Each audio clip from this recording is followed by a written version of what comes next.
Hello, welcome to Lemon Series, where we talk anything and everything entertainment. I'm, of course, the Lemon himself, Zeke Lemon, and this is my review for Star Wars The Skeleton Crew Episode 5. But before we get into that, let's get the house clean out of the way. Share, to leave a like. Comment below, let me know your thoughts on Star Wars The Skeleton Crew, and of course, hit that subscribe button as it helps me grow into my YouTube career. I would greatly appreciate it. Now, all that out of the way, let's get into the review, shall we? So, Star Wars The Skeleton Crew, we've been talking about it here for, 5 weeks now?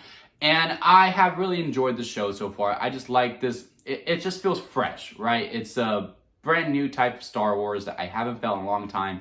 And I also really like that it's given me that sense of wonder. But now we're at this point. And, in episode 4 to me was a bit of a downer. Like, it was still good. I still enjoyed myself while watching it. I just feel like some of the structure within the characters were really rushed or just completely forgotten about until we got to this episode as well. And it's just within that, like every episode on its own merits is really fine. But when you're putting the show together and you're seeing it go from 1 week to the next week, and then the next week to the following week, it's just starting to make a little bit not sense to me, to the point where episode 5 to me is another downer just due to the structure of the whole entire show.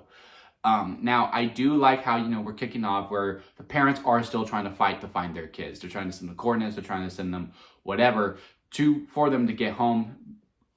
Superior be damned, we are going to get our kids back one way or the other. Like that tidbit. Really curious to see how this comes into the play fully. And then when we come back to the kids, it's like we reset, right? Because yeah, sure, I know last week they were like, yeah, no, you stay on the ship with Smee and we're going to go out and do the journey. So they don't still fully trust him. But then they completely cut back on after he saved your life. Like, I really do feel like after he saved your life multiple times, shut the droid off and everything, that the kids would have been like, okay, I think he's with us. And then maybe we could have done what we were going to do, what I called last week, where, he turns on the kids and then, later on he's going to regret it. And then they're like, well, you just want the treasure and all this stuff. Like, it's immediately back to just not trusting whatsoever. And we're beating a dead horse with this moment in this episode because we're really trying to get to where we are ending within this episode as well. And it was just like, man, if you would have just spent some time in episode 4 with that dynamic, you wouldn't have to go so hard within this week's episode as well. Because yeah, everyone's telling him, don't trust him, don't trust him, don't trust him, don't trust him. And it's just like, keep powering on with these questions you have. Okay, you're not a Jedi, well then how are you doing these floating things? Like the scene between him and Wim, which also, again, with Wim, I get it, they're kids and they're not going to show it as much. And we did have some hints here and there that, hey, this journey wasn't what he thought it would be. But it still felt like he was the one that was really gung-ho about it, and he just needed a moment to himself. And he goes, I really miss my dad and I really miss my mom, and this adventure wasn't what I thought it was going to be. Overall, I bought it, but I do wish that we had a couple more times where we cut back to him and he's just realizing, like, man, this isn't as fun as I thought it would be. I didn't think we would be doing these things.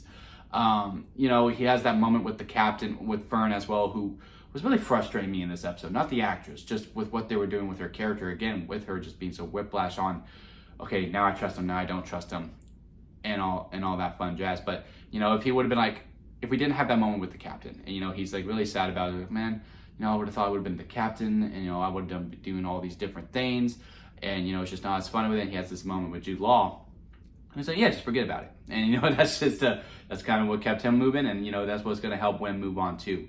And again, overall, I bought the moment. But I feel like I would have bought the moment and I would have had more on the heartstrings if we would have spent more time cutting back to him and him just realizing, this is as fun as I thought it would be. And, it's like beating him up a little bit. And then again, if we would have spent some more time in episode 4 with the lack of trust, especially after he saves your life, that, this moment that happens towards the end, and you wouldn't have to spend so much time going, okay, yeah, no, you're not gonna turn on us, or okay, no, we still have to be cautious of him and all that.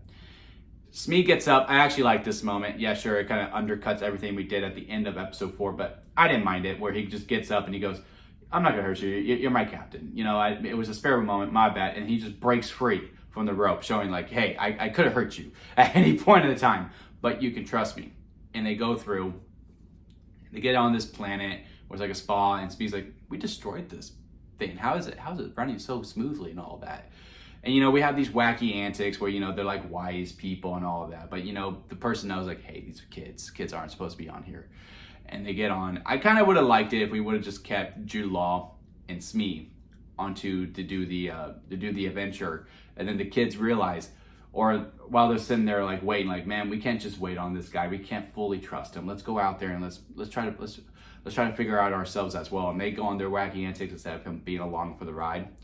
And then, you know, the pirates are on their way, and they get there because someone was there to break Jude Law out. Everything within here, I liked quite a bit. And then once we get to the end and we get to this ending moment where, again, I called it in episode 4, he's going to turn on the kids when, you know, we get to the treasure, or we realize there is much more treasure because there's infinite amount of money on at Addon. And he challenges Fern for the right of captain. And I'm just sitting there and I'm just going, well, why didn't you do that in episode 2 or episode 3 when you first got on, instead of just playing along with them being the captain? You could just taken this over easily. You could easily beat these kids and have them listen to you all the way through. In fact, if it wasn't for you, they wouldn't have gotten as far as they did. So I don't know why you were waiting until now to challenge, just because, oh, now you know there's infinite treasure. It is, I don't know. It was really just like how that structure was really weird. Obviously he wins, she yields, they break away. I really like the moment with Wem getting the lightsaber, and when he opens it upside down. That was really, really funny to me.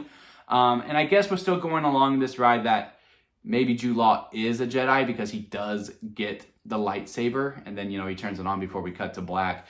But really, it's just the structure of it that's really bugging me. Episode 4, there was no lack of trust. Sure, they have him stay on the ship, but he's the one who saves the day. So I feel like in this episode, they should have been like, hey, you saved us from this ambush attack that was going to happen. You brought these camels over.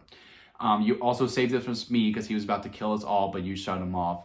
They should have just ended up like, okay, he's on our side. We trust him. And then we have the turn. And I think it would have had much more impact. Or you continue to have these where one person doesn't trust him, but the other 3 do, like you did in episode 3, and then you carry on that in episode 4, you carry on in episode 5, where Fern's like, I was right the whole entire time. Except all the kids, all of a sudden, they don't fully trust him at all. And then when we get to this ending moment, again, it just kind of fell flat for me towards that. So yeah, again, it's in the bottom tier. I think I liked it a little bit more than episode 4, or maybe not. I don't know. I think once I rewatch the whole show in full entirely, once we get to the ending, maybe I'll feel a little bit different.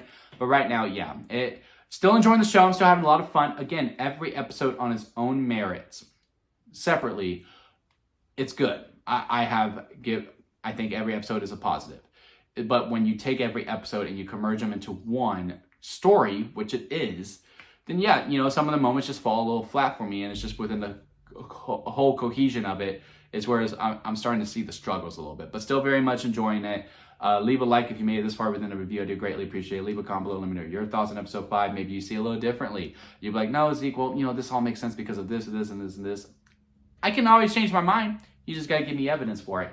And of course, hit that subscribe button as we do continue on this road together. We have a lot of things planned coming in 2025. And until next time, guys, I'll see you here at Lemon Studios.